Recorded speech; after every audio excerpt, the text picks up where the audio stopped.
C'est peut-être ça la force de l'habitude. Troisième victoire en 3 ans avec une troisième voiture différente.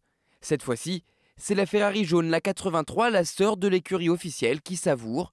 Les maîtres du Mans sont bien italiens. Dommage qu'on ne peut pas tous les trois gagner, donc il y a toujours un côté amer pour les autres parce qu'ils ont fait un super boulot. Les voitures étaient magnifiques, les garçons ils ont fait un super boulot, un super travail. Voilà, c'est comme ça. Et là, maintenant, demain, on comprendra qu'est-ce qu'on a fait. 24 heures ici, c'est toujours dément. Une petite erreur et tout s'écroule en quelques secondes. Demandez à la 46 de la légende de la moto, Valentino Rossi.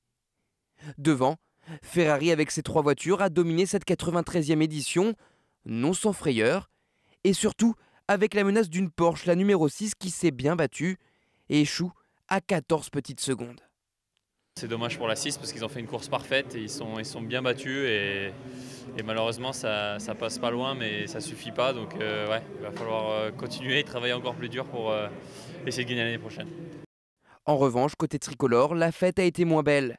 Comme attendu, Peugeot manquait de performance et termine 12 et 17e. Alors les espoirs français étaient sur Alpine. Plombés par un début de course compliqué, les Fléchés n'ont jamais cru à la victoire. Il y a de la frustration parce que quand tu fais 10 et 11 et que tu t'appelles Alpine et que tu es au Mans, bah forcément tu ne peux pas te satisfaire de ça.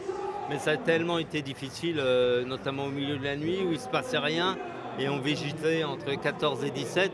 Ouah, tu te dis ça va être long. Non, la frustration c'est de se dire que la voiture elle valait mieux que ça. Toujours pas de succès non plus pour le Manceau Sébastien Bourdet. Parti en 2e position, sa Cadillac finit 8e, avec comme maigre consolation le meilleur tour en course. On a manqué de rythme, on a manqué de constance, on avait trop de dégrades de pneus, c'était comme ça.